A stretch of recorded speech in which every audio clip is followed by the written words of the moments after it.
Habari za leo ndugu zangu, ninapenda kuchukua fursa hii kutoa ujumbe mfupi kwa ajili ya kuungana na wadau wengine wote hapa Afrika kusherehekea siku ya mtoto wa Afrika na kipekee kabisa hapa kwetu Tanzania. Ni siku muhimu sana na ya kipekee katika kutafakari, kusherehekea ujasiri wa watoto na vile vile kuangalia mustakabali mzima wa haki za watoto na potential walionayo kama taifa la leo na taifa la kesho pia, na pia vile vile kuchukua hatua mpya kuhakikisha kwamba haki zao zinatekelezwa. Tunaongozwa na kauli mbiu kuu mbili kutoka katika Umoja wa Afrika, mipango na bajeti kwa haki za mtoto, mafanikio tangu mwaka 2010, na kipekee kabisa kauli mbiu ya taifa la Tanzania, haki za mtoto, tulipotoka, tulipo na tunapokwenda. Kauli hizi mbiu mbili zinatufundisha kuwa mipango na bajeti zinazowazingatia watoto haki zao hubaki kuwa ahadi tu. Tukiangalia tulipotoka, kwa maana ya kwamba mafanikio yaliyopatikana mpaka sasa, nitanukuu machache tu. Tanzania kiukweli imepiga hatua.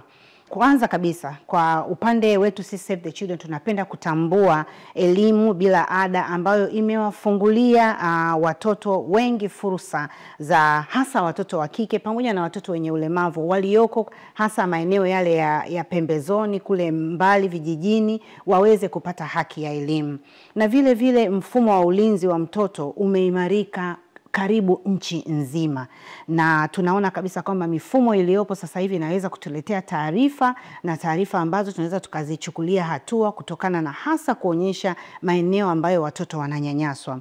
Vile vile tunaona kabisa mabaraza ya watoto yameanzishwa yakishirikisha pia watoto wenye ulemavu, na mabaraza haya yamekuwa na nguvu na yamewapa watoto platform ya kuzungumza masuala yanayohusu haki zao. Hayo yote yanathibitisha kuwa tukiwapa watoto kipaumbele katika mipango yetu, tunaweza kubadilisha maisha yao. Lakini pamoja na mafanikio haya ambayo nimeyataja machache, pia ziko changamoto ambazo zinaendelea mpaka sasa. Tunazo changamoto mbalimbali, hasa moja, ndoa za utotoni ambazo bado zinaruhusiwa na baadhi ya vipengele na misingi ya kisheria ambazo zinawafanya watoto wa kike waolewe mapema na inawakosesha haki zao nyingi sana, haki ya elimu na haki hata ya afya zao, na kuwaweka mustakabali wao katika sintofahamu. Vile vile huduma muhimu kama vile maji, elimu hasa eneo la madarasa na vifaa vya elimu kule vijijini pembezoni kabisa, pamoja na maeneo ya afya, especially afya ya mama na mtoto, bado hazijafika sehemu zote hasa kule vijijini. Eneo lingine bado ambao ni changamoto ni kwamba watoto hawashirikishwi vya kutosha katika mipango ya kukabiliana na mabadiliko ya tabia nchi ambayo na changamoto za kidijitali. Tunaona kabisa kwamba mabadiliko ya tabia nchi yanaathiri watoto wetu kiafya, kielimu na kadhalika, na hivyo kwa sababu watoto hawashirikishwi kutoa maoni yao, tunaona sauti zao zinakosekana na wanakosa kuingiza maoni ya moja kwa moja ambayo nini kifanyike katika mipango mbalimbali ambayo kama taifa inachukua. Kidijitali watoto bado wananyanyaswa na ni eneo ambalo ni pana, na tunahitaji kuchukua hatua ya haraka na kuwasikiliza pia watoto namna ambavyo wanaathirika kidijitali. Nini basi mwelekeo wetu kutokea hapa? Kama shirika la Save the Children tunatoa wito ufuatao kwamba marekebisho ya sheria ya ndoa yafanywe. Hakuna mtoto anayepaswa kuolewa chini ya miaka 18. Huu ni unyanyasaji mkubwa sana, na tunaendelea kudai haki hiyo na sauti hiyo ya watoto isikilizwe na sheria hiyo ya ndoa iweze kufanyiwa marekebisho. Pili, kupitishwa kwa kanuni za mabaraza ya watoto ili kuongeza ushiriki wao. Na tatu, bajeti zenye mwitikio kwa watoto. Swala zima la bajeti lazima lizingatie mahitaji ya kweli ya watoto, na vile vile kuhakikisha kwamba bajeti inayopangwa inaweza kutekelezwa kwa 100% bila kupunguza eneo lolote. na vile vile kuwahusisha watoto katika mipango ya tabia nchi na ulinzi wa jamii kama nilivyoeleza pale juu. Na mwisho kabisa, kukuza sauti za watoto katika mipango ya kitaifa, ikiwa ni pamoja na dira ya maendeleo ya mwaka 2050. Dira hii imebeba mambo mengi na tungependa sauti za watoto ziweze kusikilizwa.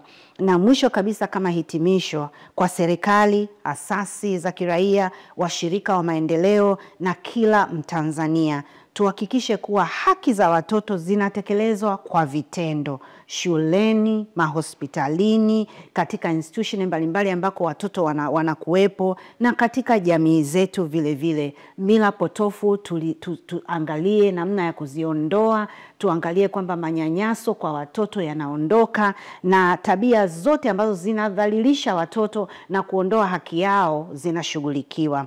Kwa watoto wa Tanzania, ninaomba niwahakikishieni kabisa kwamba tunasimama nanyi, tunawasikiliza, tunaamini katika uwezo wenu na tuko pamoja na nyinyi. Msijisikie unyonge, endeleeni kupaza sauti zenu, na nafasi zinapotolewa, chukueni nafasi hiyo na muweze kushiriki. Kama mtoto mmoja alivyosema, ninaomba kunukuu, kama bajeti ina sauti yangu, basi kesho yangu ina nafasi yangu. Na mimi ninaomba reinforce ujumbe wa mtoto huu, ni kwamba kama Save the Children tunaamini kabisa watoto wanajitambua, wana akili timamu, wana uwezo wa kuweza kutoa mawazo ambayo yanafikia kabisa yale yaliyo mahitaji yao. Wapewe nafasi na bajeti iweze kuwa ni sauti ya watoto, kwa maana ya kwamba itekelezwe kwa 100% bila kutoa eneo lolote, ili iweze kukidhi mahitaji ya mtoto ambaye ataandaliwa leo pamoja na kesho pia. Tuthibitishe maneno haya kwa vitendo, sio tu leo bali kila siku iitwayo leo. Asanteni sana kwa kunisikiliza, na ninawatakia sherehe njema za kukumbuka kumbukumbu hii ya mtoto wa Afrika na mtoto wa Tanzania. Asanteni sana.